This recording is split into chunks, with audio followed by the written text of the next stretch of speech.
Happy Valentine's Day, everyone, and welcome to the February 2026 online viewing session for the Kalamazoo Astronomical Society. We are finally ready to go. The good news is we did start at 9:30 last year because we did the session like a week later, so it took a little longer for it to get dark. So we might as well start on 9:30 in February every year, right? But apologies for the technical issues. It really wasn't with the telescope. It was kind of with the software we use to log on remotely to the telescope. We had some issues with that. Why, we don't know because we use it fairly often, but for some reason decided to act up today. But thanks to KS member Tim Kurtz, he got it all cleared up for me and I have the telescopes focused, so we are finally 100% ready to go. So let's go ahead and begin the online viewing session, our final of the season. So I don't want to delay any further. So let me go back and share the slide here. So again, we're celebrating our 90th anniversary. And again, welcome to the online viewing session for February 14th, 2026. Now, if you're joining us for the first time, and I know many of you are because of the Introduction to Amateur Astronomy lecture series, I'll just tell you a little bit about where the telescope is. So this is a panorama of Arizona Sky Village as it looked probably about, I don't know, roughly 5 years ago, four or 5 years ago. This is, let me turn on my laser pointer here. This is Cave Creek Canyon in the Chiricahua Mountains. And this is the home of KAS member Mike Patton, who lives in, the Plainwell, Michigan area during the summer months, but during the winter months, like right now, he lives at Arizona Sky Village, which is a dark sky community with many other amateur astronomers. One of the more famous residents was Fred Espenak, Mr. Eclipse, but of course, he sadly passed away a few months ago. And nearby Mike Patton's place, just a short walk away, is this little building here.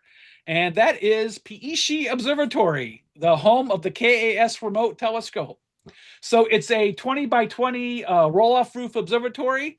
There are 4 telescopes in there. And of course, one of them is the KAS Remote Telescope, which you can kind of see peeking out here as usual, because I show this picture all the time. And so as usual, we'll be starting with the Takahashi here soon, but this is the Planewave 20-inch. And of course, there's some other features to look at. This is our weather station. We'll take a look at the weather conditions out at Arizona Sky Village right now. And this is our all-sky camera. So we'll take a close-up look at that. That's our Piishi all-sky camera. And as I mentioned, early last season, I think it was now I kind of forgot. We recently upgraded the camera.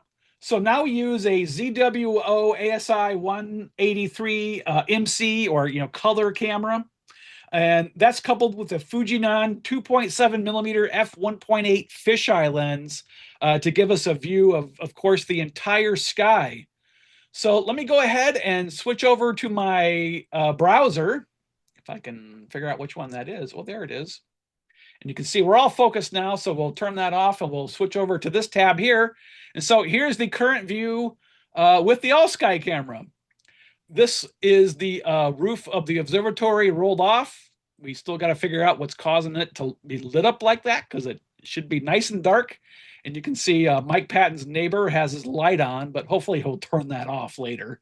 And we can even see the Chiricahua Mountains here that I mentioned earlier. Not quite sure exactly where Cave Creek Canyon is. It's a little hard to tell at night. It's even hard to tell during the day. And you'll notice this odd looking feature here. You may have noticed that in the picture before during the day, but this is a bird perch. It keeps birds off the dome of the off-sky camera because we sure did have a lot of issues with birds resting on the dome and sometimes leaving their business behind. And the bird perch helped alleviate that a great deal. And sometimes if you look at the all-sky camera, because we keep it running day or night, especially during the day, sometimes you can see some pretty cool birds on there. Arizona Sky Village is a pretty famous birding area. So let's go ahead and take a look at what's visible currently up in the night sky. You'll notice right now, it doesn't look like it's fully dark yet. but it is. This is the zodiacal light, which is basically dust in the plane of the solar system, mainly thought to be from asteroids and comets, which I still kind of think it is. But there was a recent study; it could be from Mars, but I'd be highly surprised if all of it's from Mars. I mean, comets and asteroids do give off a bit of dust here and there. Comets, of course, through their activity as they get near the sun, but with smaller asteroids through micrometeorite impacts that definitely eject dust into the plane of the solar system. So this is basically sunlight reflecting off dust in the plane of the solar system. And you can tell we are well into winter, obviously. We got roughly about a month of winter to go. But over here is the Great Square of Pegasus. So, of course, these three stars belong to Pegasus. You can see the camera reloads every 4 minutes or so to get a fresh view. But these three stars belong to Pegasus. This belongs to Andromeda. But we can see the Great Square, the dominant asterism of fall, is going away now. And so from Alpheratz, you can trace out the stars of Andromeda here. This is the bottom brighter arc, and there's a fainter upper arc. And of course, this little smudge right there is the Andromeda Galaxy. Of course, we checked out the Andromeda Galaxy back in December. And then last month, we actually did a close-up look of it with the 20-inch. We looked at one particular star cloud in the Andromeda Galaxy. And you'll notice not too far from the Andromeda Galaxy is Cassiopeia up there, looking like a nice letter W in the sky. And then we kind of segue. Let's go ahead and just segue into the winter constellations because they're riding high now because we are well into winter. And of course, the dominant asterism of the winter is the winter hexagon. We have Rigel, Aldebaran, Capella, Castor, Pollux, but really just Pollux. Then we have Procyon and Sirius with Betelgeuse inside. Of course, Betelgeuse is Orion's right shoulder. Bellatrix is his left shoulder. Rigel is his left foot. And Safe here is his right foot. So again, if you take some Betelgeuse, your belly will do some tricks. But if you take Rigel, you'll be safe. So that's how you remember the corner stars of Orion. So Betelgeuse, Bellatrix, Rigel, and Safe. Then, of course, we have the famed belt stars of Orion, Orion's belt, Alnitek, Alnilim, and Mintaka. And hanging from the belt is his famous sword, where we have the Orion Nebula. And we haven't looked at the Orion Nebula yet this season, so guess what? We're going to do that tonight with the 20-inch, up close and personal. Orion has this little tiny head here, kind of a triangular shaped group of stars. There's kind of a line of stars with two here for Orion's club. And you can see kind of an arc of stars here for Orion's shield. So he is a pretty big constellation in the sky. And of course, he's holding up his famous shield because he's being charged down by Taurus the Bull with the V-shaped Hyades cluster with Aldebaran. Of course, Aldebaran is kind of a background star. It is not part of the Hyades cluster. But this is the face and eye of Taurus the Bull. There are a couple ways you can imagine Taurus. We'll do the quick way, kind of a line of stars here for the bull. But on the bull's back is this little cluster called the Pleiades. And we have looked at the Pleiades already this season, so we won't quite be doing that tonight, unfortunately. Sorry if you're joining us for the first time. But up here we have this house-shaped constellation called Auriga the Charioteer. This is the bright star Capella, the goat star, with a little triangular group of stars here called the Kids, a little asterism. But this is supposed to be his chariot here. This is like the head of the charioteer, and so on. And you can see the winter Milky Way passes right through this region. So there's lots of really nice clusters up there. Then over here we have the Gemini twins, Castor and Pollux. You can see them as little stick figures. Castor has like this long neck, these kind of longish arms going from the body here, like an arm here and an arm there, with a body and these little short little stub legs. While his brother Pollux has like these little short stubby arms. So you can see they're kind of holding hands here with a little short body and these long bull legs. Of course, there's this really bright object in Gemini right now, and that is Jupiter. We don't really look at planets during online viewing sessions because the remote telescope isn't equipped with it, but that is Jupiter nonetheless. So you can check it out in a telescope at a observing session coming near you, hopefully. Down here we have Procyon and Gomesa, which is the two stars of Canis Minor, the lesser dog. And yep, that's pretty much the entire constellation, those two stars right there.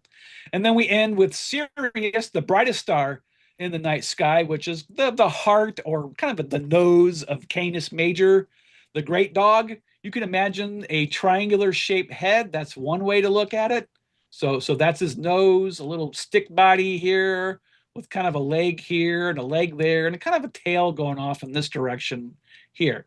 So there is the big dog and the little dog and the hunter and the bull and the charioteer and the twins. And there's just all kinds of exciting stuff up there.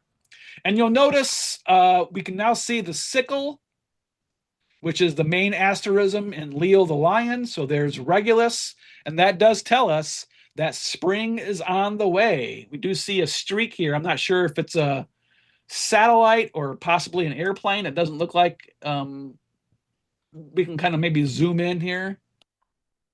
Of course, when I zoom in, it's gone. So never mind on that. That's a different image. We could probably hit the reload button. No, it's still there. And then just north of Regulus, you can see a bit of the Big Dipper here. And so this is like the bowl of the Dipper or the bear's body. And there's like a head of the bear here with its nose. And up here is a couple of galaxies, and we'll check out one of them later. We did one of them last season. Now we're going to do one of them this season. And you can just see a couple of the stars in the handle of the Big Dipper, but the other one's still quite below the horizon. And using the pointer stars, kind of curving a bit, this is Polaris, the North Star. So obviously this is due north, this is south, this is west where we have the zodiacal light, and this is east. And you can see maybe just a little hint of light pollution, probably in some nearby ranch, not really a city per se. So the skies of Arizona Sky Village are quite dark. So there is our tour of Arizona Sky Village, and we'll check back with the all-sky camera from time to time. So before we switch here, I shouldn't switch this yet. Let's go over to ACP. So this is what I was having trouble accessing earlier. The program itself is working fine, but this is ACP, and this will probably be the last time we actually use ACP for an online viewing session because it's being retired. Bob Denny, the guy that developed this program, is retiring or has retired, and so this program is no longer being supported. So we're eventually going to switch to something else. We're most likely going to use a program called Voyager Automation software. So let me scroll down here, and I'm going to enter in our very first object of the night. We're going to do IC 1805. I'll hit get coordinates. And I think we're going to go ahead and do a 10-minute exposure with the hydrogen alpha filter because this is a very nice nebula. Hit acquire image, we get our data, and it should be off and going. But while that's working, we'll go ahead and introduce this fine target. But while we're working on that, let me tell you about the telescope that we're going to use. So we're going to start with our Takahashi FSQ 106 EDX3 telescope. We always start with the Takahashi. So the 20-inch that we'll use later has a very narrow field of view. And so to kind of compensate for that, we put on the Takahashi with a much wider field of view. So it has excellent optics. We even had it collimated last year because it did have some collimation issues. So it's a lot better than it was even before. And you can see on our Takahashi here, we have a Moonlight Nightcrawler 2 focuser. And it is an ultra good focuser. We've been extremely happy with its performance. And on the back of the telescope is our CCD camera. It is an SBIG STX 16803 CCD camera. And again, this will likely be the last time we're going to use this camera during an online viewing session because we are in the process of doing upgrades after 10 years of the remote telescope.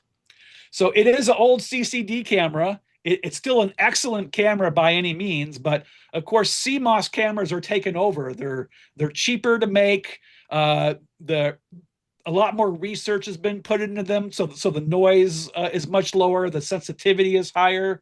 So we like to keep the remote telescope as upgraded as we can, and thanks to a generous donation and the sale of said donation, we'll soon be able to afford some new equipment for the remote telescope. So there are good times ahead for the KAS Remote Telescope.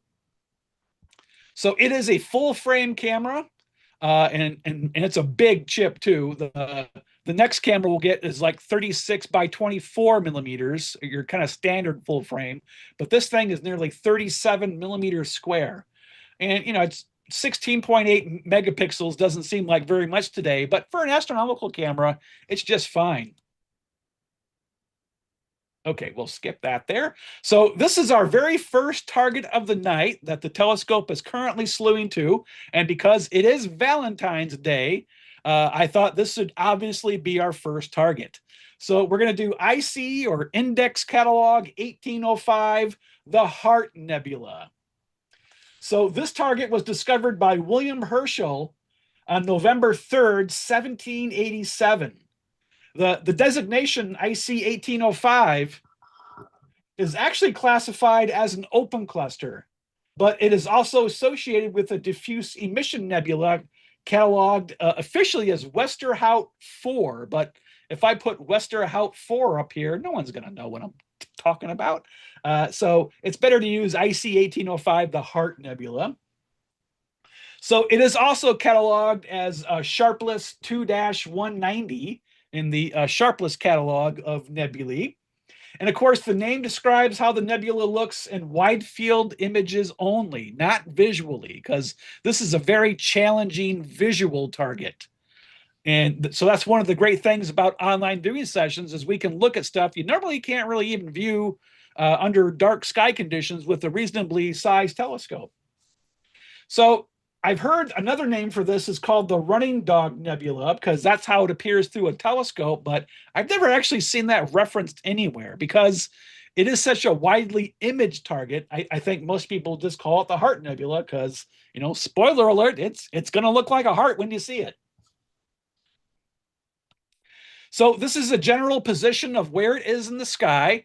And if you did join us, I think we did this in November, we did the nearby Sol Nebula. But of course, again, because it's Valentine's Day, we're going to focus, on the Heart Nebula, which is very nearby. It's all part of the same molecular cloud, though. So this is its general position. We see Cassiopeia in a bit different orientation, but of course, this is how it looks when you're facing north.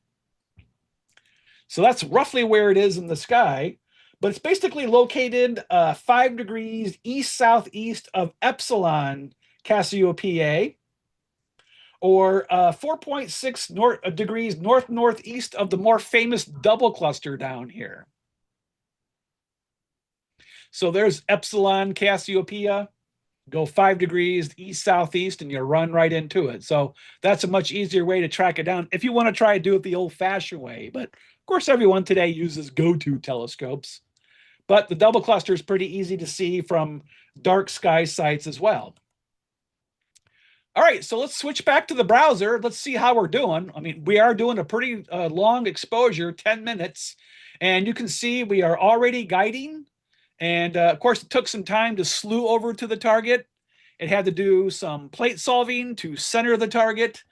And then it had to look for a guide star and get that set. So it is off and running. So while we're waiting, let's check out the home computer.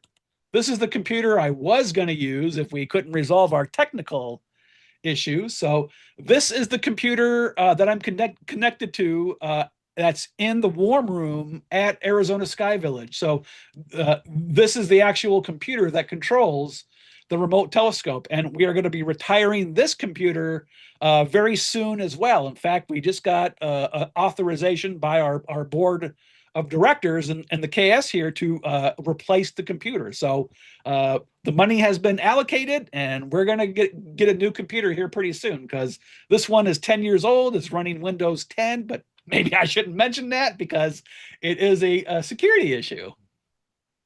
So on the right here, we have ACP. This is what I was having trouble accessing. It wasn't an issue with the software here itself, but a whole different software I won't bother to get into. And so ACP, it's like a Swiss Army knife. It's like a program that controls the other programs that control the telescope. So ACP is connected to Maxim DL here, and it's Maxim that runs the CCD camera and the auto guider. So down here you can see it doing its image with the CCD camera, the main camera as we call it. And of course, here's the star being guided with the auto guider. So that's doing its thing here. And over here, we have our Clarity 2 weather software that's connected to our Boltwood weather station. And of course, it is clear. It is quite calm, which means the wind is under 5 miles per hour as we define it. It's pretty dry. Well, really not for Arizona Sky Village. It's 54% humidity, which out there, that's kind of humid. For us, that'd be a wonderful night around here, but out there it's pretty dry. I've had the humidity in the single digits many times. So for out there, that's rather humid. It's not like we're going to have issues with dew or anything, but there we go. So the main thing we want to keep an eye on is the wind, because it's the wind we have trouble with more than anything out there. We do get cloudy nights out there, of course, from time to time, but it's quite often the wind that kind of limits what we do. And down here is M1 Oasis. This is what we use to open and close the roll-off roof observatory. And there's also this program here called Focus Max. I don't know why it says our license has expired, because we just purchased the thing last year, but it doesn't have a subscription. So for some reason it says it expired. So we need to look at that, but I was able to focus anyway. So who cares? So let's go back to the web browser, see how much time we have. There we go. We're a little more than halfway there. So what we can do is turn off the screen sharing, see if I can rig it so people can unmute themselves. Frickin' Zoom keeps changing everything, so I don't know how to use this program anymore. It's different than the last time I used it. Well, not earlier today. Oh no, it's not there. It's in the participants. Duh. So sorry, I'm brain dead. Too many technical issues. Okay. Well, you should be able to unmute yourself. So if anyone has any questions about the KAS Remote Telescope or astronomy, or just want to say hi, you're welcome to do that now. I have a question. Sure, Ann, go ahead. This is Ann Murphy. So you're getting a new computer. Is it very much process intensive, like your programs that you run? I mean, is it you're getting it because it's not able to handle maybe Windows 11 or Right. or is it because it's very process intensive? Yeah, our new computer is not Windows 11 compatible.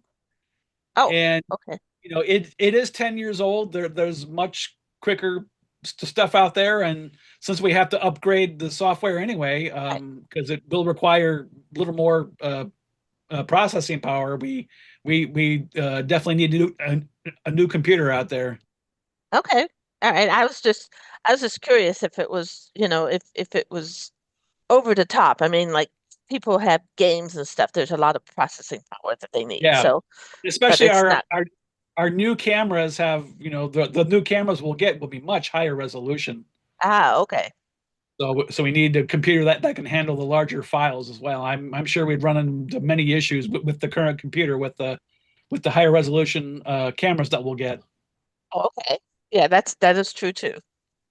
Just curious. Okay. Thank you, Ann. And Anybody I'm else? really looking forward to when it is possible to see the objects. Oh yeah, we'll get to see the objects as soon as it's done taking the image. We have roughly a few minutes to go. and we'll get to see our first target. Usually we're well into using the Takahashi by now, but boy, that technical issue really slowed us down. It just kind of came out of nowhere. So we certainly do apologize for that. But that's computers for you and software. Well, let me go back to the browser. Yep, we're almost done there. We can hop back over to the alt sky camera. We can see we do have a fresh image. The little plane or satellite trail is gone. We should, oh, and the neighbor has his annoying light off, so that's good. This light way out here, this is year-round resident Rick Benno. And that panorama that I showed in the title slide, his was the place way over on the left with the big dome and big house and that sort of thing. So that's Rick's place. And he's been very helpful over the years with the remote telescope too. Okay, so it looks like our exposure is done, and it's only an ACP thing where it goes like a second or more over. Maxim doesn't actually do that. Why it does that, I have no idea. And so now the image is done. It'll be downloaded from the camera, and Maxim will quickly create a thumbnail, which it just did here. But then it takes a minute to do some plate solving, which can be used for image calibration later. And then it'll process the kind of reduced image. But remember, later on, not right after the session, but maybe hours later or a day later, you'll be able to download the full resolution versions of these images and zoom in a bit. So we're waiting for that star count. You can see it found 18,106 stars and solved the field for 375 of them. So our first target is done. So in honor of Valentine's Day, here is the Heart Nebula. So please do, if you haven't done so already, go ahead and unmute yourself so we can hear some natural reactions to our first target of the night. Here we go. Drum roll, please. There we go. Wow. Wow. That's really beautiful. So you can see why it's called the Heart Nebula. Yes.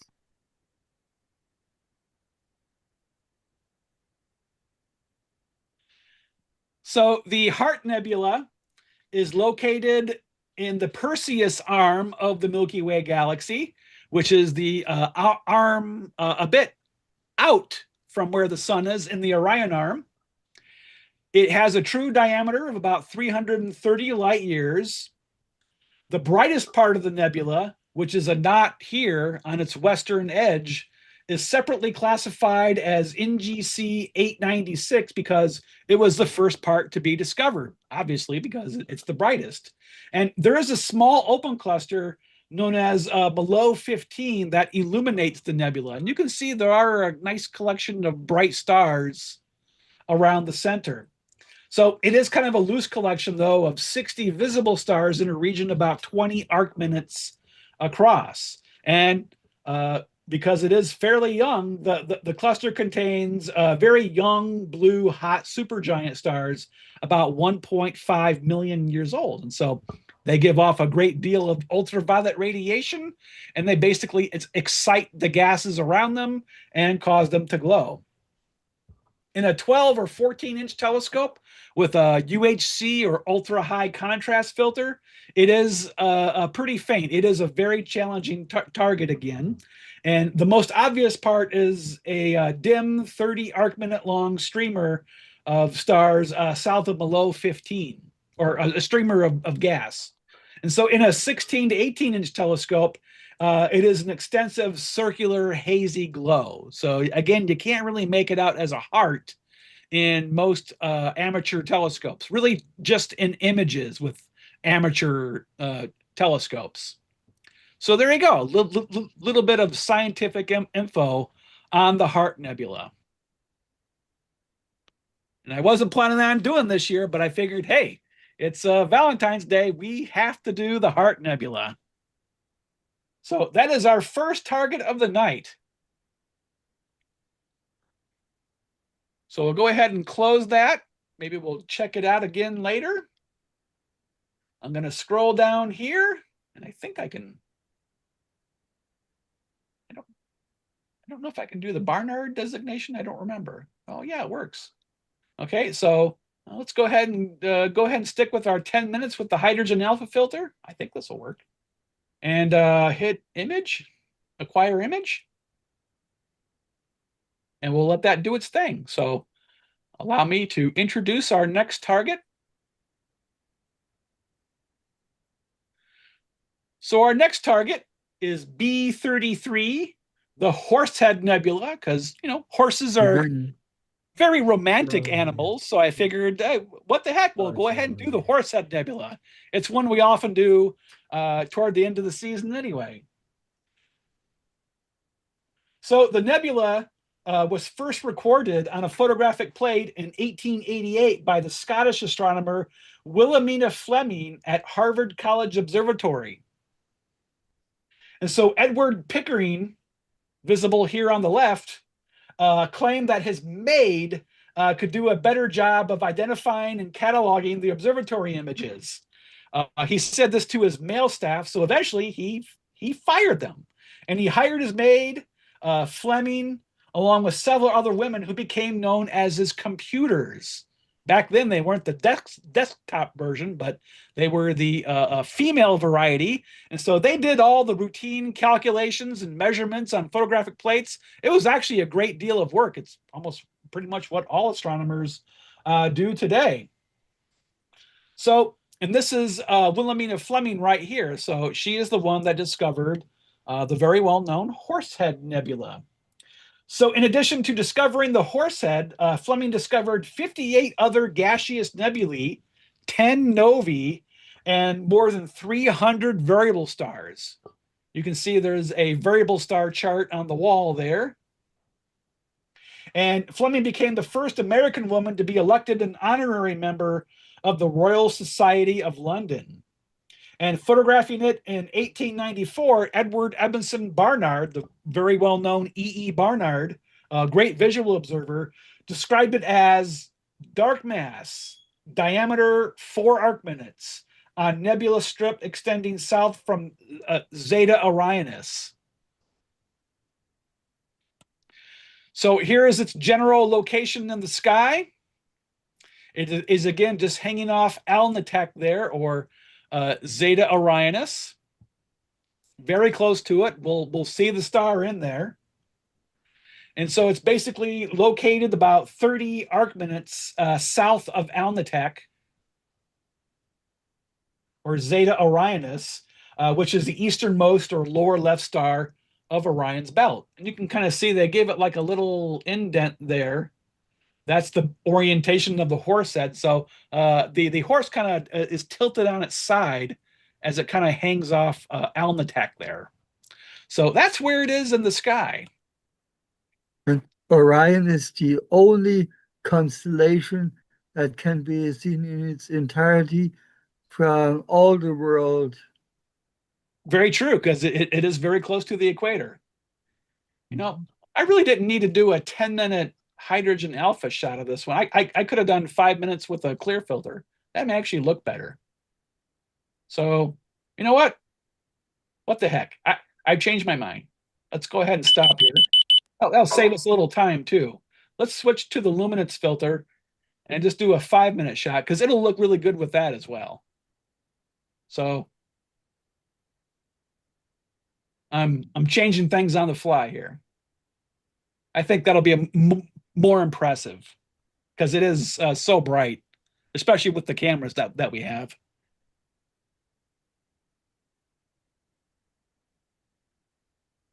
So we'll let that do its thing. Let's go ahead and switch back to the all-sky camera. We'll see how we're doing.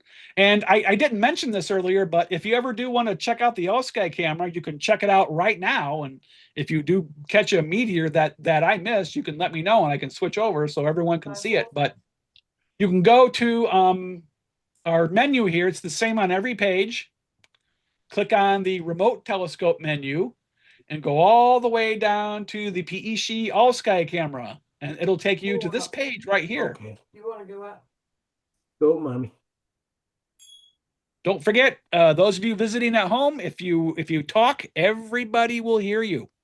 So if you do have to talk to somebody in the room where you live, be sure you mute yourself. Appreciate that. So this is our cloud sensor graph that's connected to Clarity, that program that monitors the weather for us. And you can see the white indicates it's very clear. It is supposed to get cloudy out there later, but I think we'll finish up in plenty of time for that. And you can see the ambient temperature is kind of roughly in the lower 50s. The dew point is way down there, so that's why we're not going to have any issues with dew. Oh, and I just reloaded. The humidity it's surprisingly high for out there, but again, it's not a problem.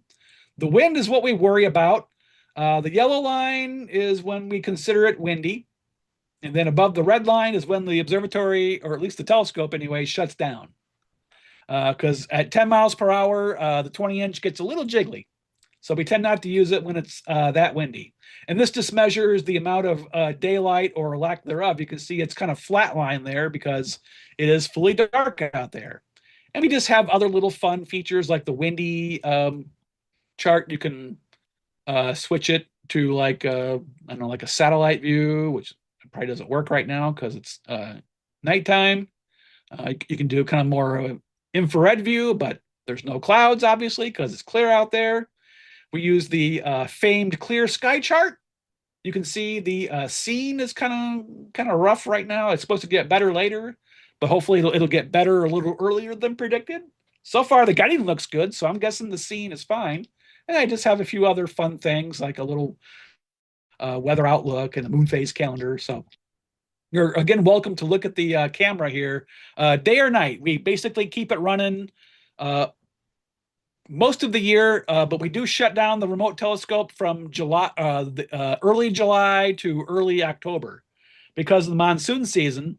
Many telescopes out there have been struck by lightning and fried, and our telescope has like no insurance, so we don't take any chances, and we just unplug the thing during the summer and we turn it off. Plus it takes forever to get dark out there in the summer anyway. And we're too busy using our own equipment, either outside here or maybe even at the equipment at the nature center. So there we go. And it looks like we're roughly, again, halfway through our new exposure. Because again, I think the luminance view will look better than the hydrogen alpha view.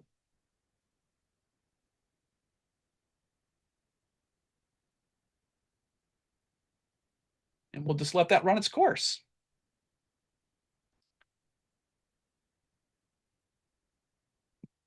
So, so it looks like the wind has upticked a bit. It is now 3.4 miles per hour. Oh my goodness. We've had great luck with the weather again this season. December was a little on the hazy side. So those of you that did join us noticed the stars. Some of the stars looked like they had kind of a halo around them. And that's of course because of the thin clouds overhead. They were hard to see on the all-sky camera, but they were certainly there. But overall, it's been another really good season, just like last season. Last season was like flawless in terms of the weather. Hardly any glitches with the telescope either. Of course, tonight we had a glitch, but it was kind of with some software that we just used to log on the thing, not anything that controls the telescope itself.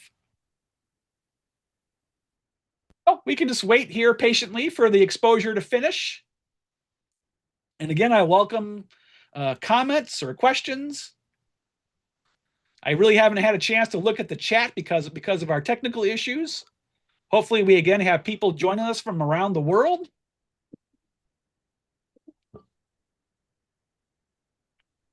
Yeah, I see people have their hand raised, but if you like, the best thing to do is just unmute yourself and ask your question. Or I can try to look for it in the chat. But I prefer the session be interactive, so please talk. take some heat off me. What software are you using to show your sky maps and that you show just of where things are located? Oh, those are I forgot to mention that. Those are scans from Sky and Telescope's pocket sky atlas. Okay. The ones with the white background. Right. The- What about the other one where you've got the asterisms in it? Yeah, the other one with the black background, that's from Starry Night. Okay, great. Thanks. Yeah, you're welcome. Somebody asked, am I using the Takahashi or the plane wave? Right now, of course, we are using the Takahashi telescope. That is the only telescope that can take in the Heart Nebula. The 20 inches, the field of view is way too narrow. I think the Takahashi has a field of view of about 5 degrees square, as I recall. The 20 inch is about 30 arc minutes, about the same as the full moon. We could just barely squeeze the full moon into the field of view of the 20 inch with the current camera.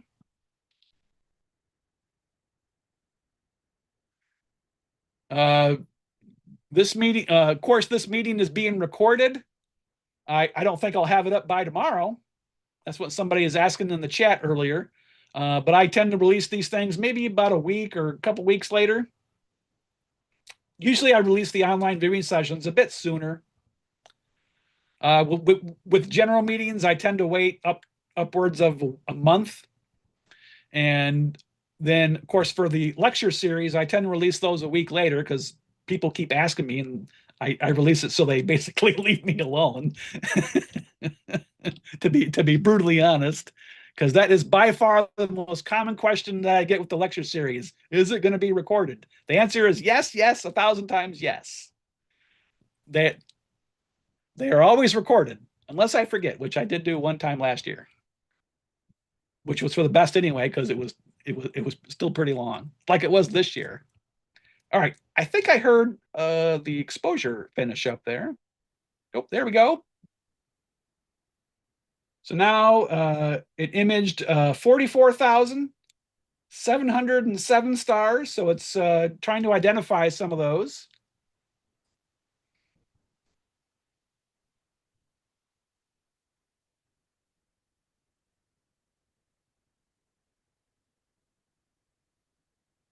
We'll just let it count. This is where a newer, faster computer will come in handy. It'll be able to do this a lot faster than the current computer. Oh, and it solved 186 stars out of 6,900 catalog stars. Okay, here we go. Are we ready? So here's our second target for the night, B33, the Horsehead Nebula. Here we go. Oh, it's a little trailed. Oh, bummer. So it looks like we had some guiding issues, but you can still tell us the Horsehead Nebula. So what do you think? I know it's a little bummed out it didn't track too well. We have had issues with guiding near the meridian. That's one of the things we need to look at. The meridian is an imaginary line that runs from north to south, and we have had guiding issues. So that's one of the things we need to investigate when we're in the process of doing the upgrade. So I think when you download these images, I'll look for a past version of the Horsehead that turned out a bit better, so you can enjoy that one and not the one that we have here with the trailed stars. So darn it, that's one issue we have. And if we weren't running so late, we would have done this before it got to the meridian. That's kind of how I had it envisioned in my head, but didn't quite work out that way. So, of course, the Horsehead is a dark nebula. Forming the Horsehead is about 3.2 light years tall by my math anyway. I couldn't find any other references to just how roughly tall from, say, here to here, from the top of his head to kind of down here it is, but by my math it's about 3.2 light years.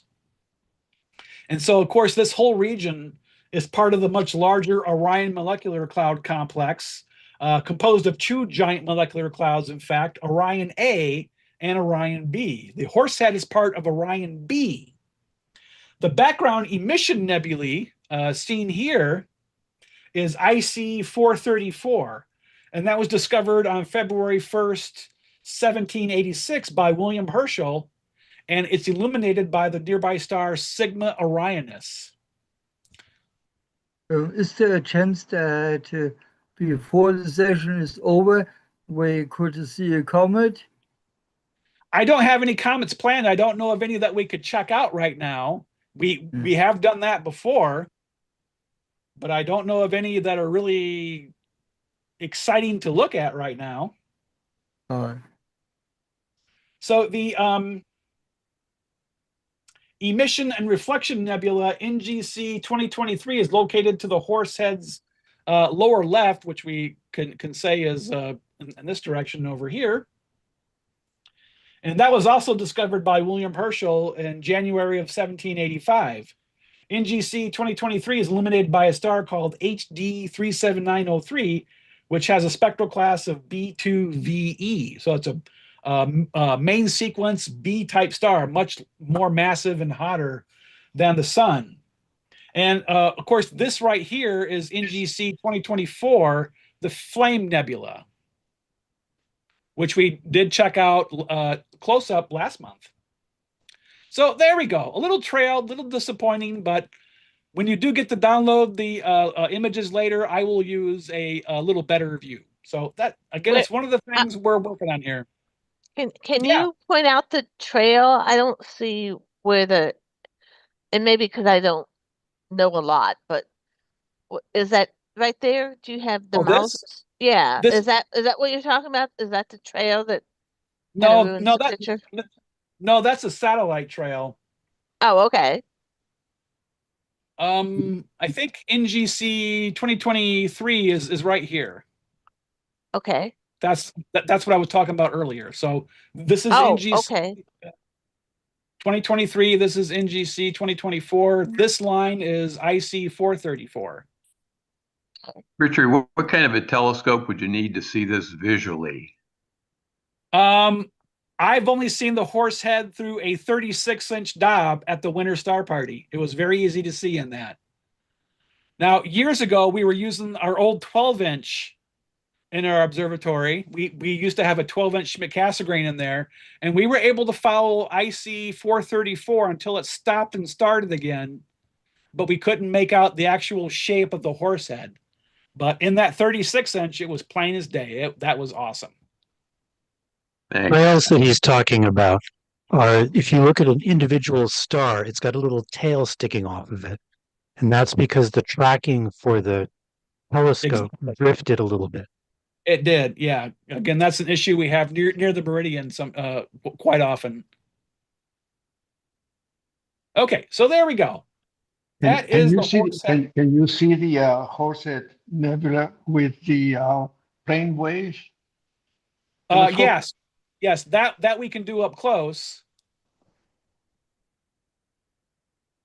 So we certainly could do that. Maybe we'll do a few bonus targets later. Okay, so let me scroll down for our next target.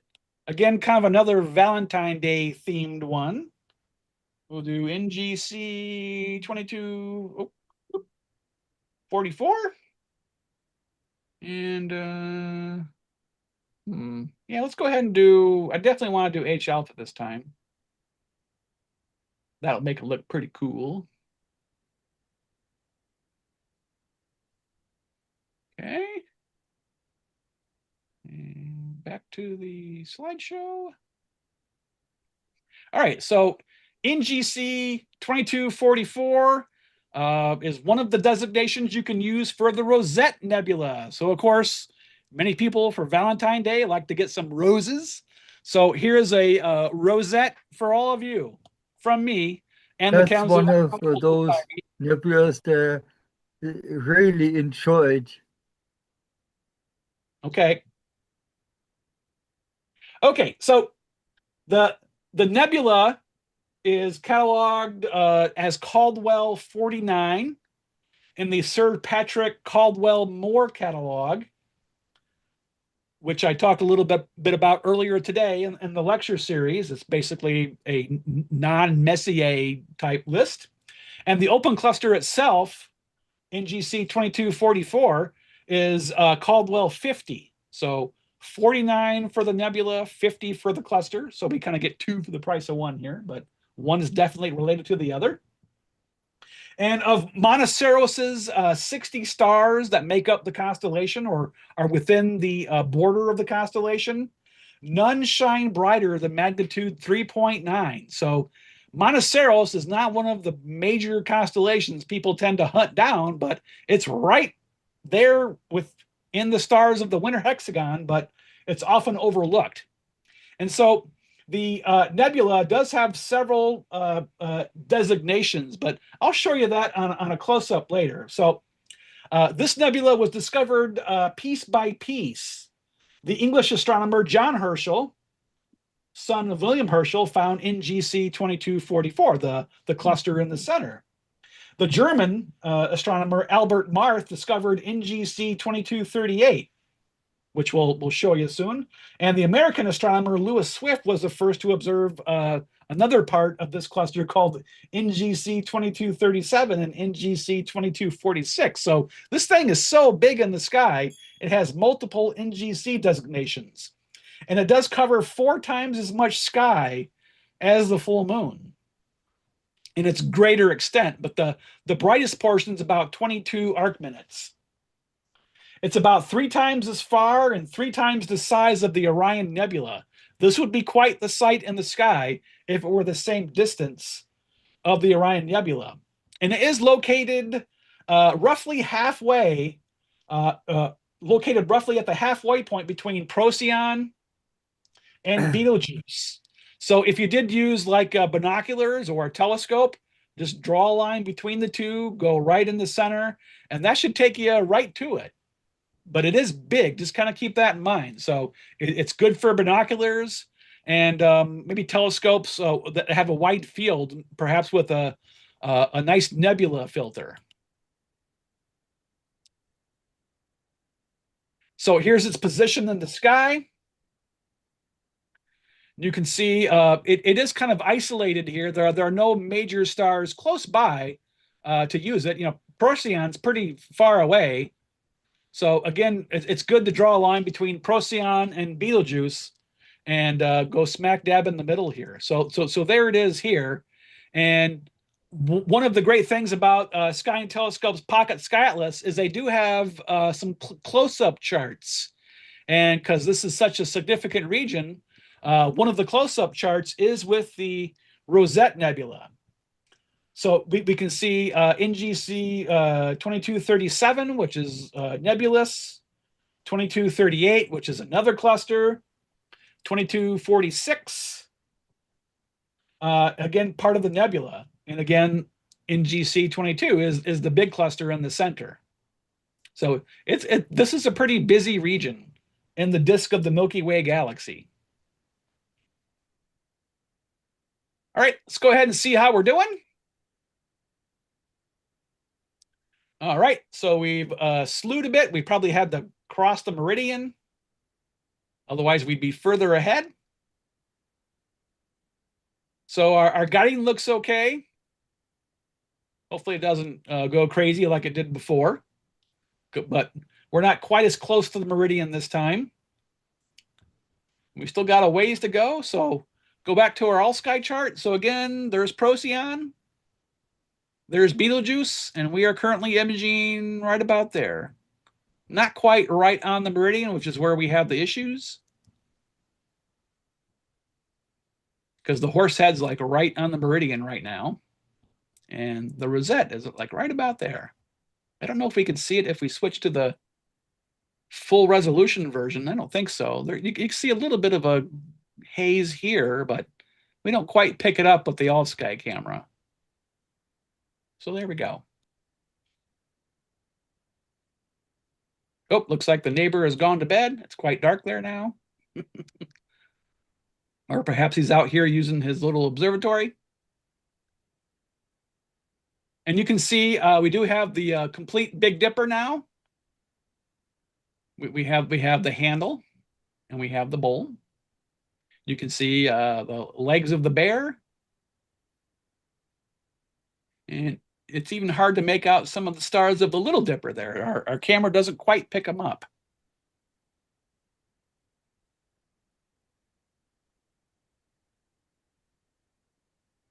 How about a weather update? Oh, the wind has calmed back down. That's good. Now it's only 2.3 miles per hour.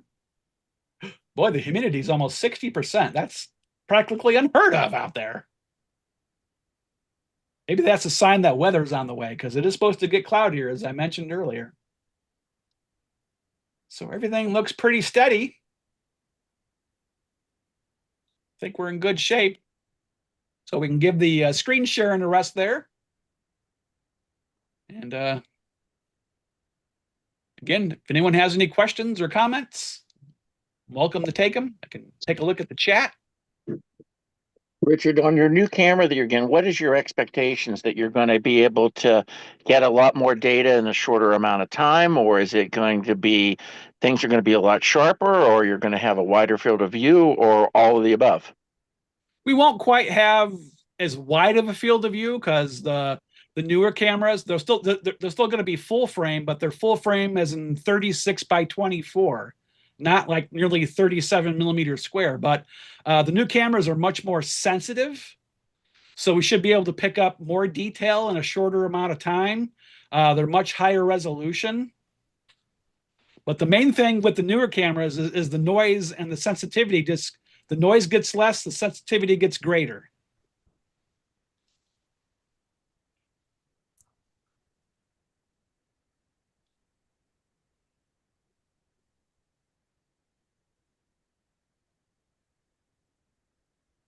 And while the Andromeda galaxy is in the autumn sky, prominent, when I was 2006 in Ischia, I was surprisingly good in finding with binoculars the Andromeda galaxy, and I told the group in the evening, and then the tour guide laughed and said, now your binoculars have a hump, because it sounds just like a dromedary having one hump.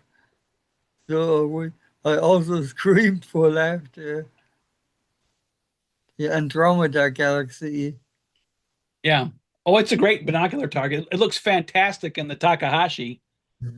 So if you do have time, you can go back and check out. I think we did it in December. We did it with the Takahashi. That's when it was a little hazy out. So all the stars looked a little kind of bloated. But yeah, the Takahashi does it really, really well.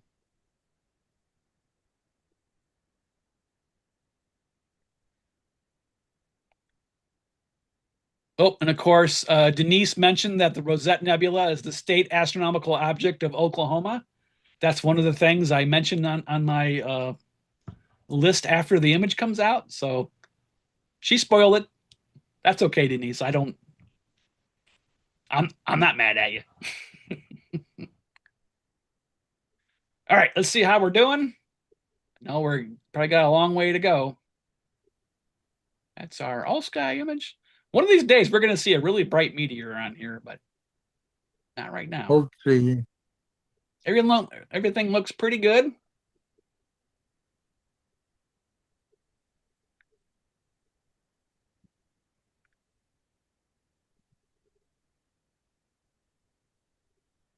I did see people mentioning maybe why the images aren't in color, because yeah, that would take forever. We don't want to use color cameras because monochrome cameras are much more sensitive. They pick up more detail than color cameras do.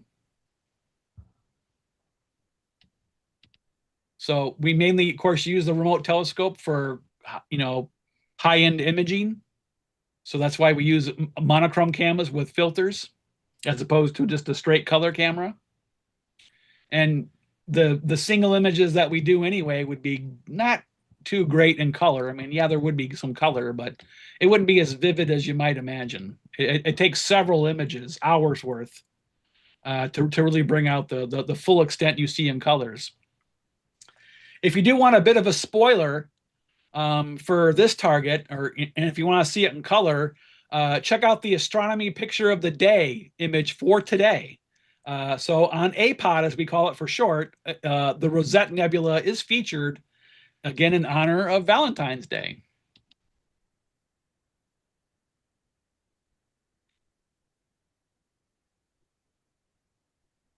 So we're getting there. Any bright meteors? No. Drat. Let's check out the home computer there. Let's see. Oh, how many?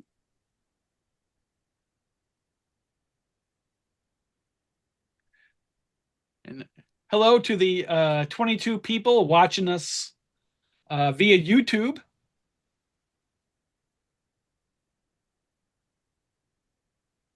Because we do stream these on YouTube, especially if we reach capacity, but I always just start it anyway. Because there are some people, for some reason, that don't want to join us on Zoom, which is fine, I guess. So you're certainly welcome to join us via YouTube, even though you hear and see everything 30 seconds later than what actually happens. So I have a question. Sure. Since someone has put this in the chat as well, are you able to do visual? I mean, I know you're doing imaging because it gives you a better picture, probably a sharper picture. But are you able to do image or do visual with these telescopes?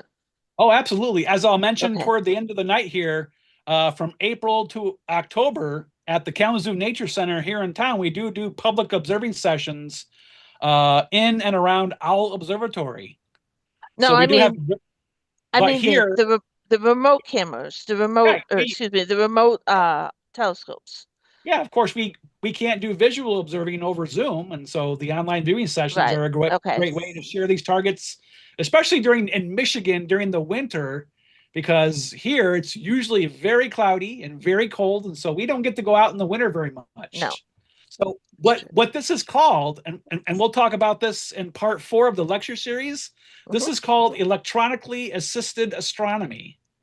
So this is a whole different type of observing that's now become really popular, especially with smart telescopes. So in a way, our remote telescope can become a high-end smart telescope where we can share the images online. And we only do 4 of these a year. We do one a month from November to February. So we just do 4 of these a year. And most of the time, we do want to be outside sharing views with people around Southwest Michigan. So our target is done. We found 20,607 objects. Now it'll count stars and do some plate solving. Oh, that was quick. That wasn't too bad. All right. So get ready. Go ahead and unmute yourself. Here we go. Here's the Rosette Nebula. Ah, much better. Wow. Thank you, Richard. Wow, that one turned out good. Yes, that's really beautiful.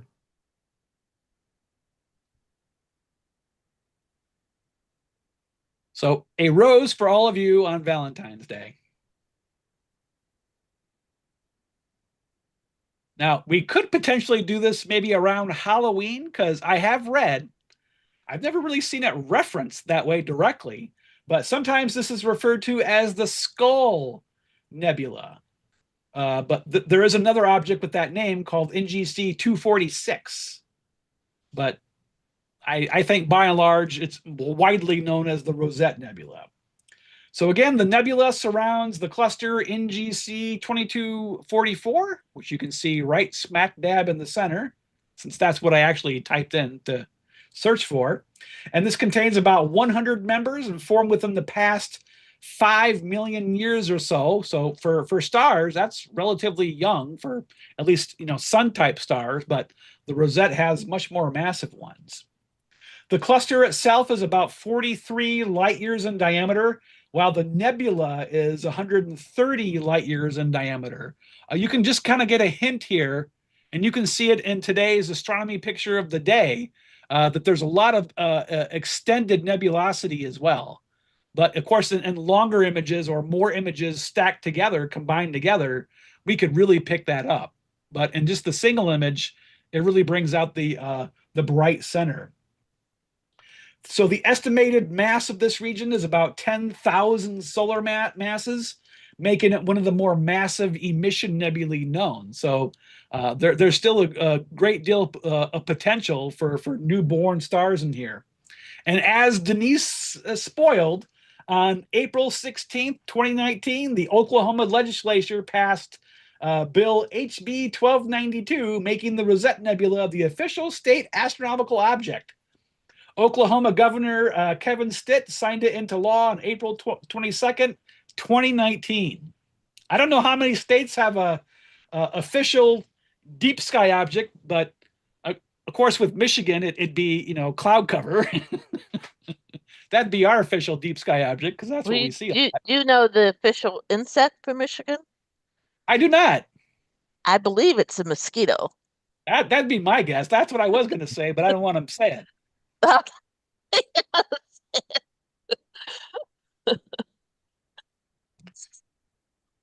Okay, so this was also our last target with the Takahashi. So let me go ahead and close that. We're going to scroll down here a little bit. Let me clean up some of the clutter here. We're going to fold that and unfold it. That cleans that up for me. So now we're going to switch to the Takahashi, but before I do, let me go back to the home computer. I'm not going to do it via sharing, but I got to change the info and ACP for the 20-inch. Otherwise, it won't point as well as it should. So sometimes I have forgotten to do this. So we don't need any more delays.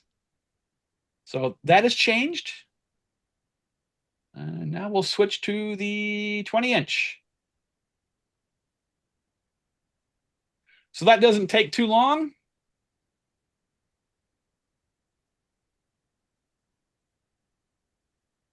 So pretty soon here, we'll start using our flagship telescope, our plane wave CDK 20 telescope. So CDK stands for corrected Dole Kirkham.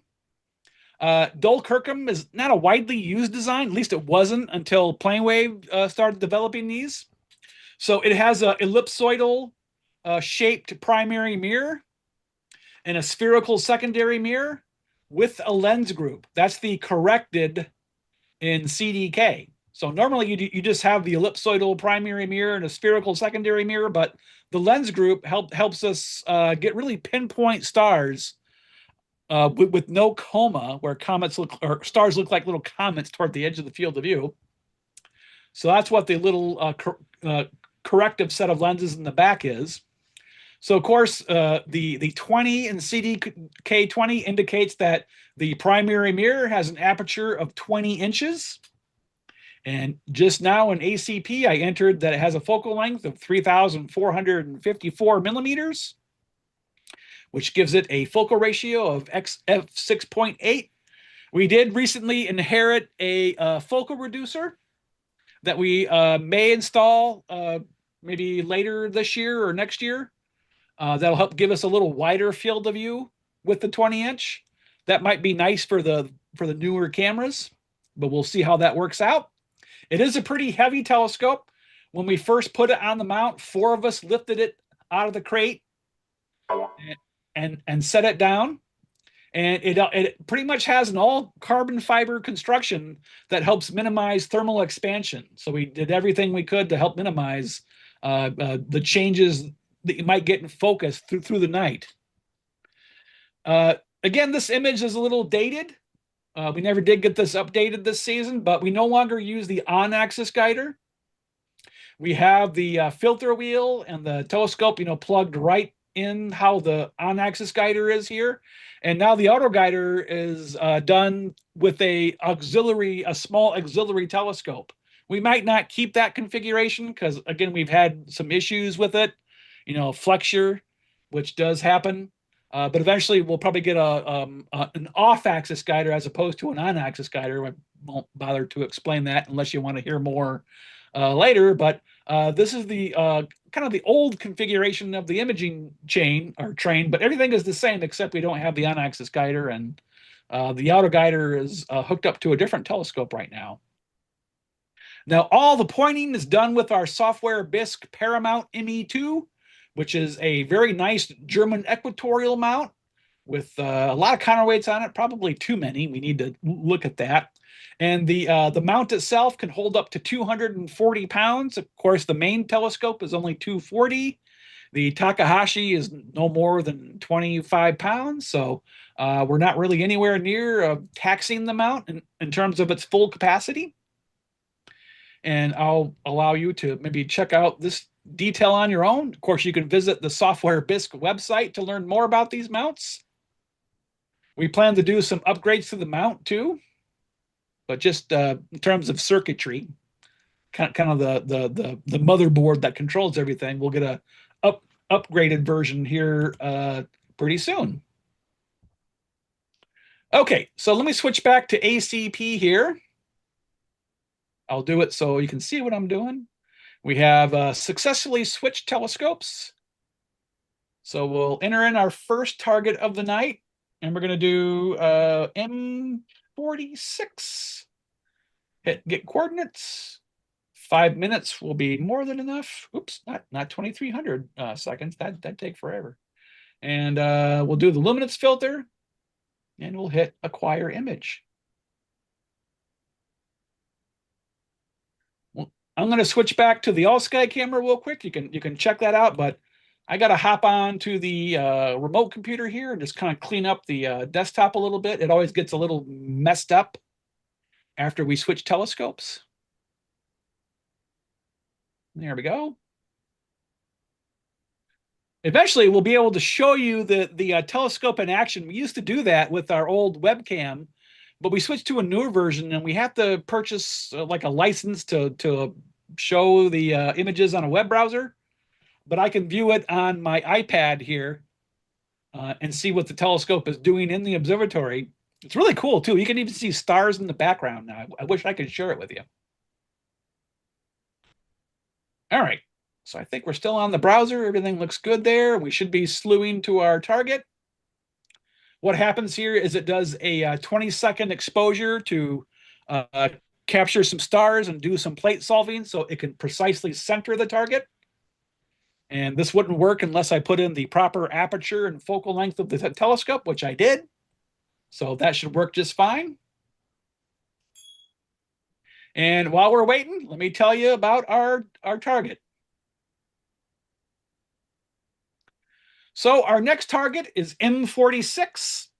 It is in the constellation Puppis, but it is not officially known as the Puppis cluster, but, you know, it's a prominent cluster in that constellation. So, you know, the Andromeda galaxy is in Andromeda, so why not call M46 the Puppis cluster? I think it's just fine. So this was discovered by none other than Charles Messier himself on February 19th, 1771. It is also cataloged as NGC 2437. And it was added to his catalog 3 days after he published the first edition of his list, which went from M1 to M45.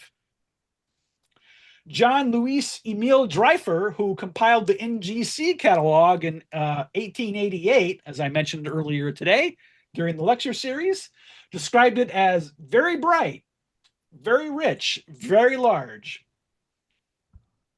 Here is its general location in the sky. So Puppis is, again, a pretty obscure constellation. It's mostly a southern hemisphere target. And yes, Puppis is the poop deck.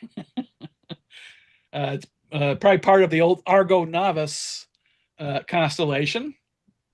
So, of course, we can mainly use Canis Major as a reference because Puppis is kind of an obscure southern constellation, especially for those of us at mid-latitudes in the northern hemisphere. So using our scan of the Pocket Sky Atlas, it is right on the edge of both charts, I think 26 and 27, I think. So that's why we see the border of the chart here, because it's right on the edge of both charts. So it's located pretty far from Sirius, about 13.5 degrees from Sirius, or 10 degrees north of, I don't believe it's shown here, Xi Puppis, because I didn't want to use the chart with Puppis because it's such a kind of obscure part of the sky, not much to really reference on. So I felt using Canis Major kind of gives you a more specific clue of roughly where it is in the sky.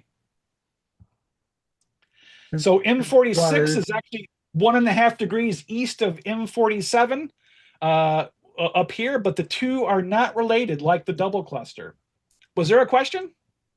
Yeah, concerning on the southern hemisphere, Eta Carinae, I had no chance of seeing the shape of that star itself, but 3 years ago in Tanzania, I had no chance of any guess of that nebula, let alone the star itself.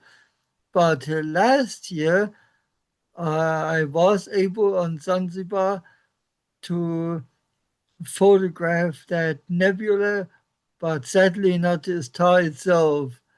I had no chance of getting access to telescope there on Zanzibar to get to see the star itself, but at least I was able to photograph the nebula with a UY, so with a long exposure, so that the 36 seconds and 1600 ISO was then 32 seconds and then 1600 ISO was I finally able to photograph that nebula where Eta Carinae is located. Okay, thank you. So you'll notice in M46 here, there's NGC 2438. This is the shape or the kind of icon for a planetary nebula. So it does appear to lie within the cluster, but again, more on that later. This nebula, just FYI, was discovered by William Herschel on March 13, 1786. The nebula is located 1,370 light years away versus 4,920 light years for M46. So the planetary nebula is a foreground object in front of the cluster, but we'll see both in the image here tonight. All right, so let's see how we're doing. Uh-oh, looks like we had some guiding issues again. How close are we to the meridian on this one? We shouldn't be, it should be, it's way over here. So if it's, maybe the scene messed us up or something, but we'll see how it goes. We've done this one pretty well in the past, so if this image is messed up, which it probably will be, we'll share an older image instead. So it looks like we're almost done there.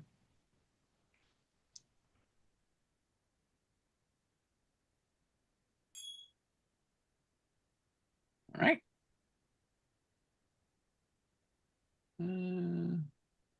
Ooh, yuck. Well, maybe we'll try to do that one more time.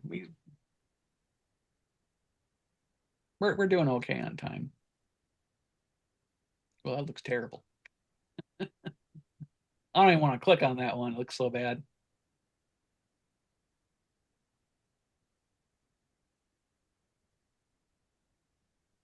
We'll just let it do its thing here. And I think maybe I'll give it one more shot. Darn it.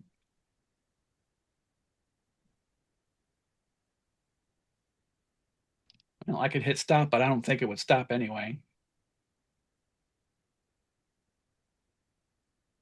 All right, now it's done. Well, let's just go ahead and look at it for giggles. Ew, gross. Okay, that's awful. All right, let's try it one more time. At least we don't have to slew very far.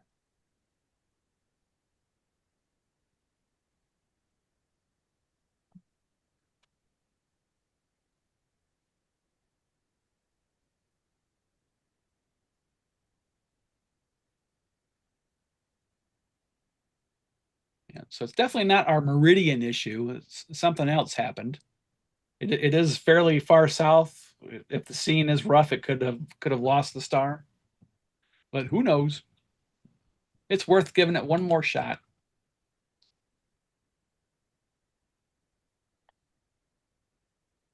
We'll see if we can catch it in the background there. Yeah, that looks crummy. Oh my goodness. Oh, so it's that's probably the old image. We'll get rid of that. So we'll see it do its thing here, I think. Actually, it doesn't look like anything's happening.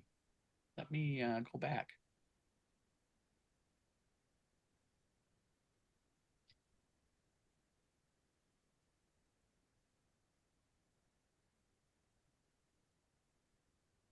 Okay, there we go. Looks like the computer is a little laggy. Again, another example of why we're going to upgrade the computer. Okay, now I think it's working. Okay, we're slewing. Of course, it doesn't have to slew very far.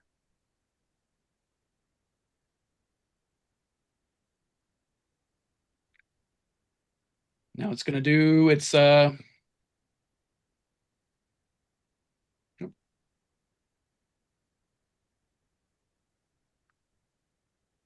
it'll do its 20-second framing image. It'll do some plate solving. This will disappear so quick we don't usually get a very good look at it. Oh, even that looks awful.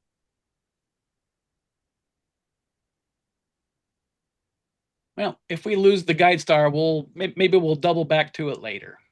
But of course, the closer it gets to the meridian, the better. There's a preview. That looks pretty good. Of course, that's very short. That's the autoguider image. Yeah. We'll see how that does. We'll kind of watch the guide star live here. So the guider is settling. It'll start guiding. If it bounces all over the place, then we know we got a problem.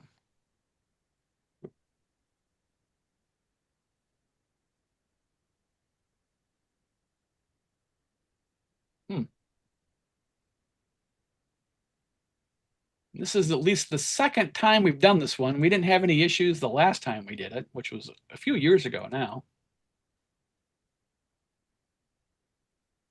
Oh yeah, the star's bouncing around a bit.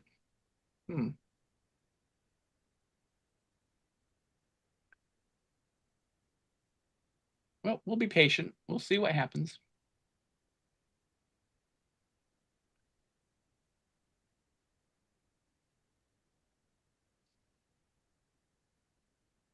Oh yeah, boy, you can really see it on the chart there.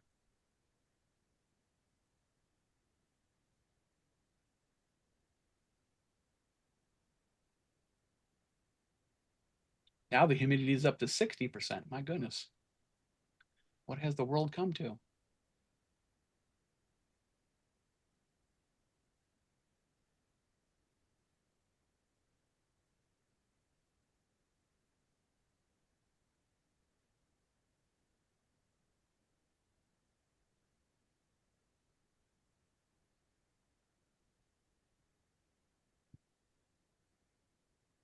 I'm going to patiently watch the autoguider do its thing here.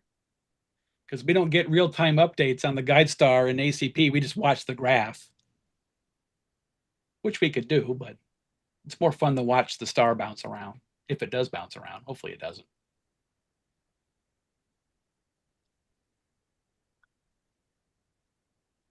So far, it looks better, except for very early on. I wonder if it got a little gusty, and then we lost our guide star.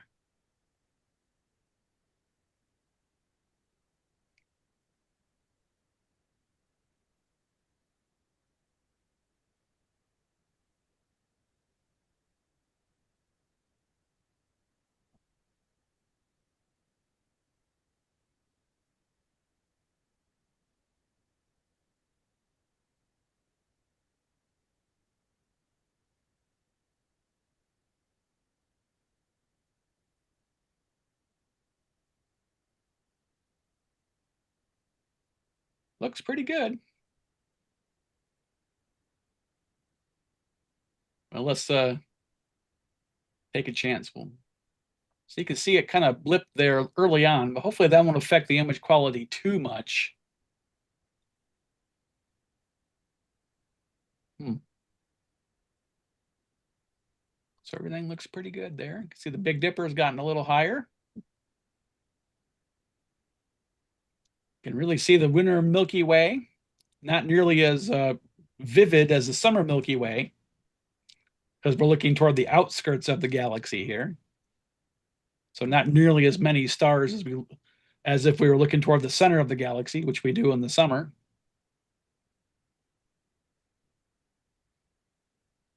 And you'll notice that most of the bright stars are along the Milky Way.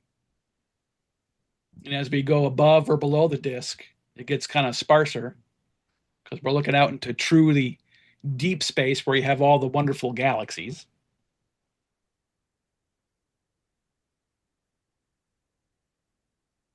So it looks pretty good. I think we're home free. It might be a little messed up from early on, but I think it should be a good image.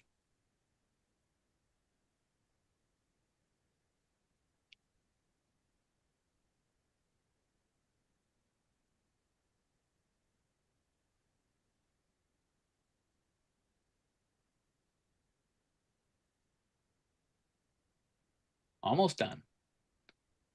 40 seconds.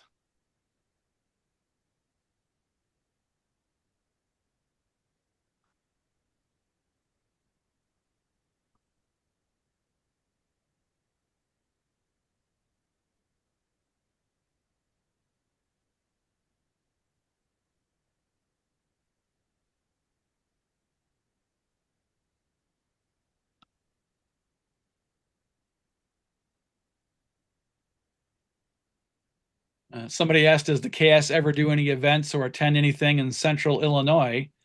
A handful of our members, including me, did go to the Illinois Dark Sky Star Party, but that was quite a while ago. I haven't been. I think we went in 2007. But of course, since we're Kalamazoo Club, most of our events that are at least in person are in the Southwest Michigan area, mainly in and around Kalamazoo. But we've done stuff with other places around, other schools and libraries outside Kalamazoo County. Oh, looks like we're done there. Yeah, and no one does use this telescope for visual imaging. No one has actually ever looked through this telescope, ever. Maybe for a little bit of collimation, but not for visual observing. It is strictly an astronomical imaging telescope. Okay, there we go. That looks a lot better. 19,549 stars found.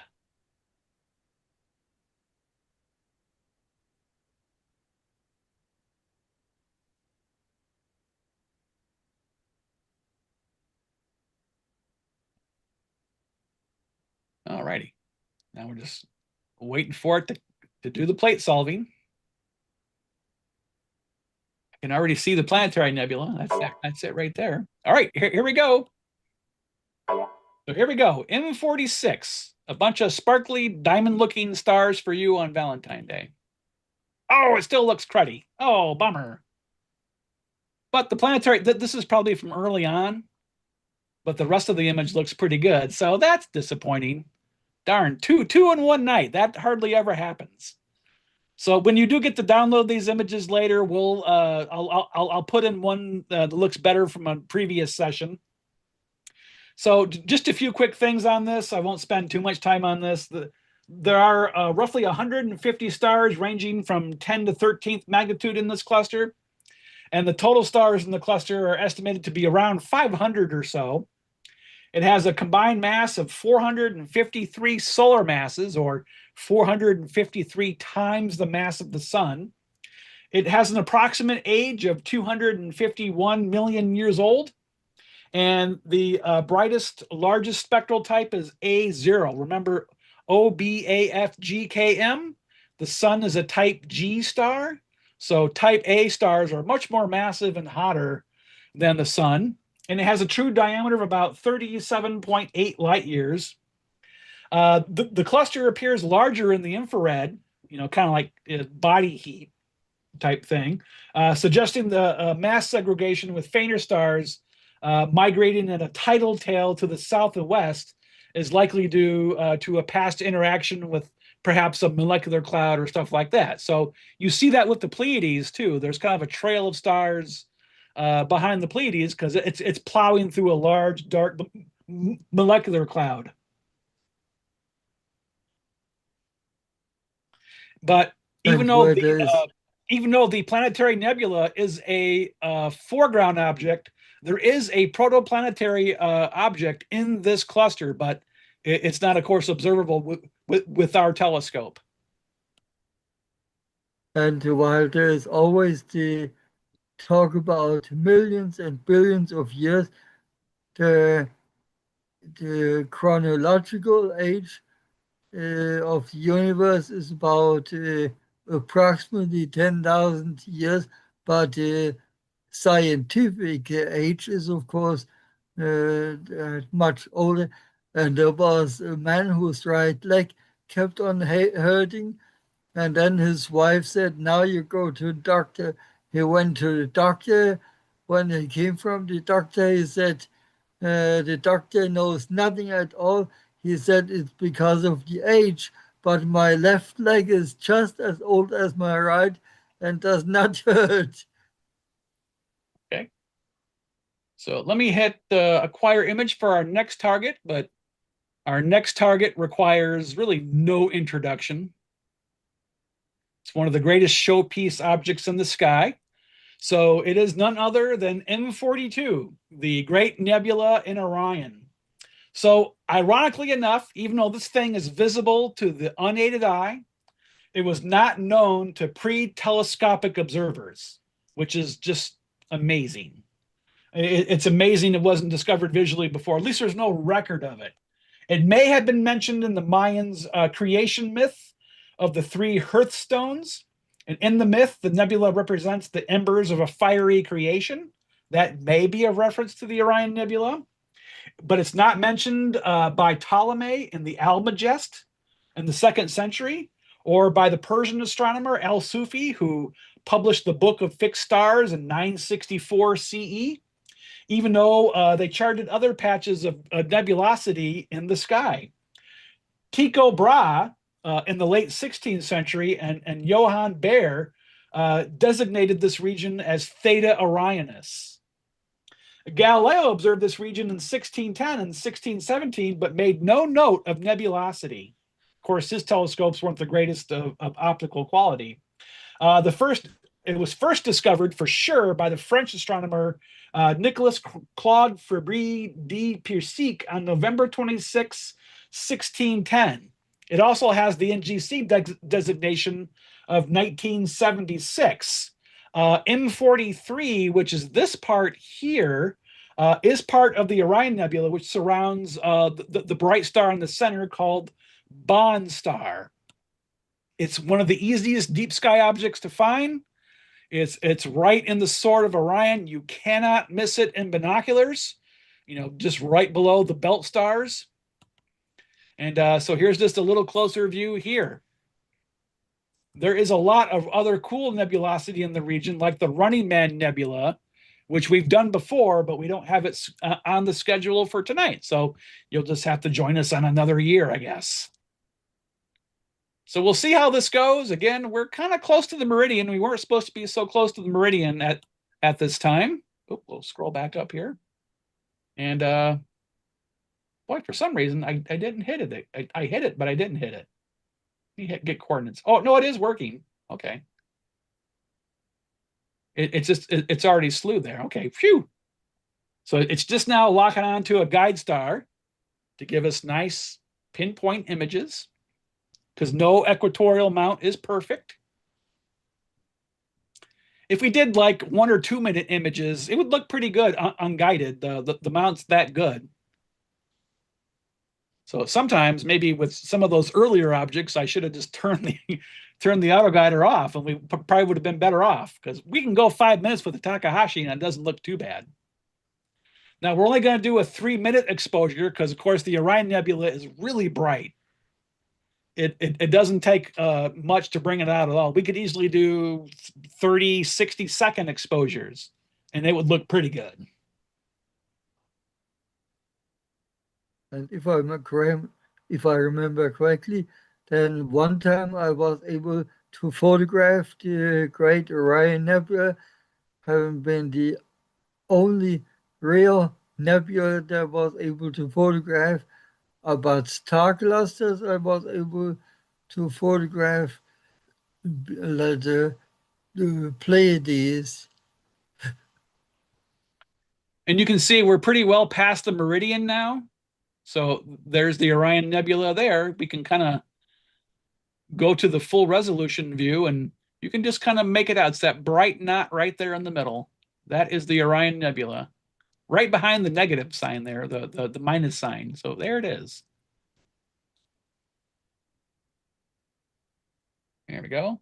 So yeah, you can do the old right-click thing and see a larger image. In fact, that's this little glow right here. That's the Beehive cluster in Cancer, the constellation Cancer, the Crab. We checked that out with the Takahashi last season. So everything looks pretty good here. Phew, thank goodness. We don't need any more technical glitches tonight.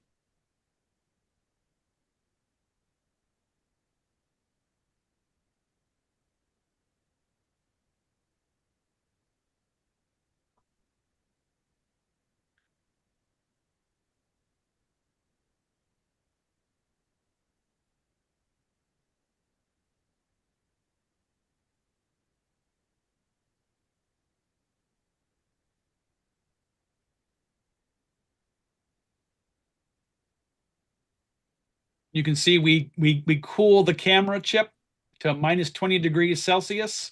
That makes it more sensitive, gives you less noise. With the newer CMOS cameras, a lot of people only do like minus 10 because you don't need all the extra cooling because again, the noise reduction is so good.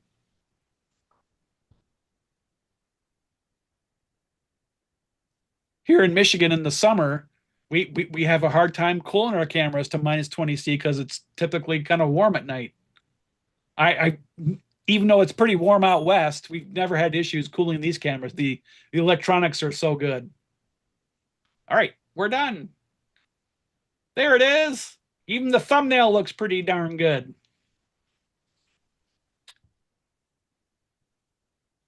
To me, it always looks like a big dove. So another great target for Valentine's Day, a nice big dove flying in the sky. That's kind of Valentine-y, isn't it? Oh, just 4,236 stars because there's, like this big cloud in the way. So can't see as many stars, right?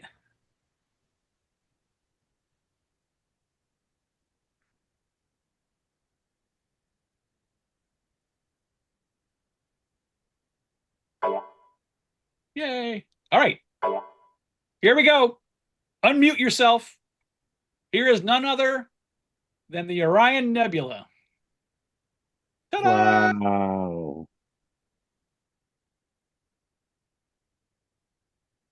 That's Ain't really beautiful.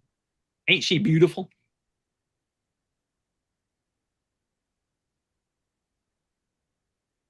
So the mass of the nebula is estimated to contain enough material to create 10,000 sun-like stars. Not probably as much as the Rosette Nebula, but still 10,000 is pretty good. There is an extremely young cluster, only about 300,000 to 1,000,000 years old, of about 300 stars that's emerging from M42 right now. If you look for infrared images of this nebula, you can see them, but you can't see it visually. So this bright, sharply defined central cavity is called the Huygens region, named after the Dutch astronomer Christian Huygens.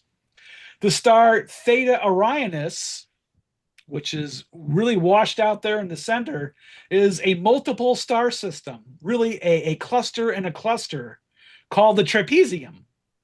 Very visible in most amateur telescopes. The trapezium actually consists of 8 separate components labeled A through H, and possibly a 9th called X that has only been seen or only been observed twice by E. Barnard in 1888 and 1889. The brightest, Theta 1c Orionis, is magnitude 5.1 and 45 times the mass of the sun. So it is an O-type star, the most massive of the main sequence stars. The projected distances between the trapezium stars at the heart of the nebula here is only 1/3 of a light year. And the nebula itself is about 24 light years across. So again, this portion is M42. This is M43.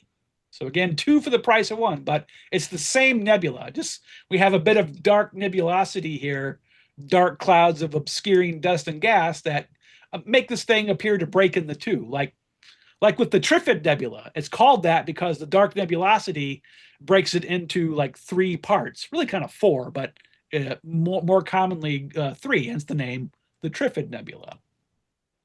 So here we go, the Orion Nebula, one of the targets we do every season because, I mean, it's the Orion Nebula. You have to, right? So there we go. All right, our final target of the night. Let me type it in there. We'll do M81. And we're going to bump this up to 5 minutes. And hit acquire image. And it should be doing its thing here. No, I definitely hit it. It seems to be a little laggy tonight. Okay. Oh, there we go. Okay. So I think we'll be fine. So it has to slew 86.3 degrees. So that's going to take a minute. So M81 is known as Bode's galaxy. And so, of course, M81 is very close to M82. At the end of our last target at the end of last season was M81, the Cigar Galaxy. But now we're going to do the larger component nearby, M81. So both galaxies, M81, M82, were discovered by the German astronomer Johann Elert Bode on December 31st, 1774. Pierre Machain, Messier's observing assistant, found both galaxies independently on August of 1779 and reported the discovery to Charles Messier, who added them to the Messier catalog as M81, M82 on February 9th, 1781. It's also cataloged as NGC 3031, UGC 5818. UGC is the Uppsala Galactic Catalog. PGC, or the Uppsala General Catalog, sorry. It's known as PGC 28630, and so on. So it like with many targets, it has multiple designations. The Uppsala General Catalog, by the way, has 12,921 galaxies visible from the northern hemisphere. So most of them are fairly obscure, at least the ones that are not NGC or Messier objects like this one. The PGC, or the Principal Galaxy Catalog, has 73,197 galaxies. So there are a lot of galaxies out there. It is possible to see this with the unaided eye on a clear spring night, especially at high altitudes. At least I've heard it being done. At 6.9, it is possible because some people can see to magnitude 7.5. So if you have exceptional eyesight, there you go. So I mentioned, I pointed out the Big Dipper earlier. So here's the Big Dipper, or the tail and the body of the Great Bear. This is the bear's nose. You can kind of call this the bear's ear. And kind of just off the ear a bit, that's where you find M81 and M82. So this is kind of a spring preview because this object is really high in the evening sky in the spring. So we're kind of jumping ahead to the spring sky here a bit. So it's located 8 degrees west of Lambda Draconis, which is over here. or 10 degrees northwest of Dubhe Alpha Ursae Majoris, or 6.5 degrees northeast of 23 Ursa Majoris, which is actually the ear of the bear, or maybe part of its head. I don't know. There you go. Got to use some imagination to see it. So let's check in on our progress, make sure we're doing okay. All right, looks like we got a guide star. Guiding looks good. The graph is nice and flat. Our image is underway. So while we're doing that, no reason to kind of wait around. Well, first let's check out the all sky camera. Again, we're imaging roughly around this region right here. That's 23 Ursa Majoris right there. So we're kind of roughly around here somewhere. It can be a little challenging to star hop there for the first time because it is kind of, you know, desolate out here. But it looks pretty good. So while we're doing that, let me show you a few closing things here. So if you do live in Southwest Michigan, you can join the Kalamazoo Astronomical Society and pay the extra subscription fee to use the remote telescope all on your own. Many members do that. Unfortunately, we do not open it up to people outside West Michigan, Southwest Michigan, at least yet, because we're all volunteers. If we try to open this thing to people around the world, we get overwhelmed. We couldn't handle it. People would want to get paid to do it. So it is not a commercial remote telescope. Those are widely available, but ours is not commercially available or for people outside the community to use.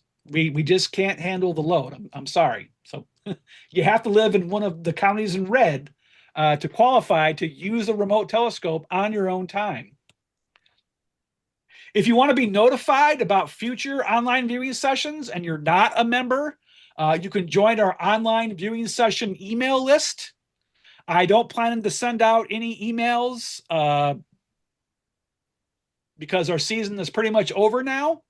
But come roughly November, you'll get the first email of the season. So if you do join the online viewing session email list tonight, don't expect to hear anything for several months. Because I only tend to send out roughly 4 emails a year, more if we have issues with the weather. But this year I only sent out 4. I try not to burden people's inbox any more than I have to. So if you do sign up for the OVS email list, you'll of course get reminders about the sessions. You'll get registration and YouTube links if you want to either join us on Zoom or on YouTube. You will get the link to download the session images. And of course, you'll get notifications of postponement or cancellation. But I haven't had to send one of those out in a couple of years now. Because again, aside from technical issues this season, it was pretty flawless. And last season was, again, perfect. So we didn't have any issues at all. So you can use the QR code. I can try to post in a direct link later. But you can always email us at our website using this address or use our contact form and just request to be added to the online viewing session email list, and I'll be happy to do that for you. You're welcome to attend our next general meeting on Friday, March 6th. You can either do so in person at the Kalamazoo Area Math and Science Center where we hold our general meetings, or you can join us on Zoom. We do our best to open these up to people around the country and around the world. Our guest will be Professor Michael Meyer, who is the chair of the astronomy department at the University of Michigan, and he'll be talking about the 39-meter extremely large telescope currently under construction in northern Chile. Oh, sounds like our image is almost done. So finally, since this is our last session of the year, we'll kind of take a month off in March. We do our Messier Marathon, which is for members only, but come April, if you do live in the area, you can join us at the Kalamazoo Nature Center for our public observing sessions. And of course, members set up their own telescopes, but inside Owl Observatory here, which is another roll-off roof observatory, just not as big as the one the remote telescope is in, you can look through the 16-inch Leonard James Ashby Telescope, named after our founder and first president. That sits on an astrophysics 1600 mount, very high quality mount. And we have a TeleVue 101 refractor for wide field views, kind of like we do with the Takahashi. All right, so before I give you the link to download tonight's images, our image is done. I just heard the bunk bunk, and there it is. So here we go. The final image of the night, the final image of the season, M41 Bode's Galaxy. Oh, look at that. Beautiful. Wow.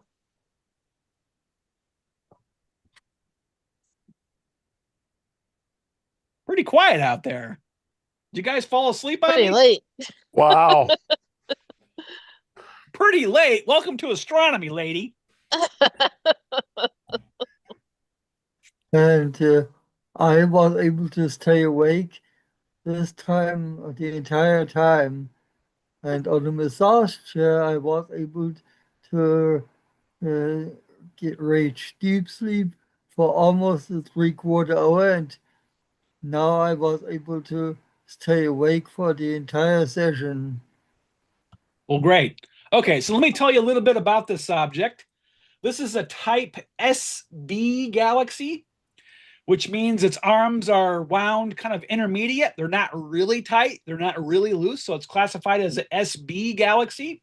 It is also known as a grand design galaxy because it has two pretty symmetric spiral arms. And only 10% of spiral galaxies are classified as grand design galaxies. So it's kind of a rare one in that regard. It's about 92,000 light years in diameter and contains at least 250 billion stars. That's pretty comparable to the Milky Way. The nucleus, deep in the heart of this bright area there, contains a 70 million solar mass supermassive black hole, which is 15 times the mass of the supermassive black hole at the heart of the Milky Way galaxy. It contains far less dark matter than the Milky Way, though. And unlike our galaxy, the rotation velocity decreases outward, which is unusual. That's how dark matter was discovered, because stars on the edge of the Milky Way galaxy were moving much faster than they should. And we see that around many other galaxies as well, but not M81. So M81 is the largest galaxy in the M81 group, which contains 34 galaxies. It is the nearest galaxy group to our own local group of galaxies. M81 and M82 are only separated by 37 arc minutes. I have tried to fit them both in the field of view, but it doesn't quite work in the 20-inch. So 37 arc minutes at that distance works out to be about 150 light years. And the pair interacted a few 100 million years ago, making M82 a starburst galaxy. But because M81 is much more massive, it was largely unaffected by this galaxy harassment. Because when you have a kind of a small galaxy pass near a large galaxy, or vice versa, that's called galaxy harassment. So there we go, M81. That concludes another season of online viewing sessions. Now, of course, you can download tonight's images at this link. And Kevin Jung, one of our members, will post that in the chat. But don't click on it, because we just took the images. It'll take me time to download them, process them, and upload them. I probably won't finish it tonight, because between the lecture series and doing this, I am whipped for one day. I'm pooped. So I don't plan to do it tonight. I'll try to work on it Sunday, and I hope to have them up sometime Sunday evening or maybe early Monday morning. So don't email me asking where the images are until like Tuesday. Then you can bother me and say, hey, where are the images? The link doesn't work yet. So give it a little time. I will have the images uploaded, and you can download them at this link by then. So again, that concludes another online viewing session season. I want to thank everyone for joining us. I want to thank you for your patience for the slight delay tonight because of our technical issue. And we do hope to see you at other events this season and during our 90th anniversary, and of course, next season, which will begin in November. So thanks again for joining us.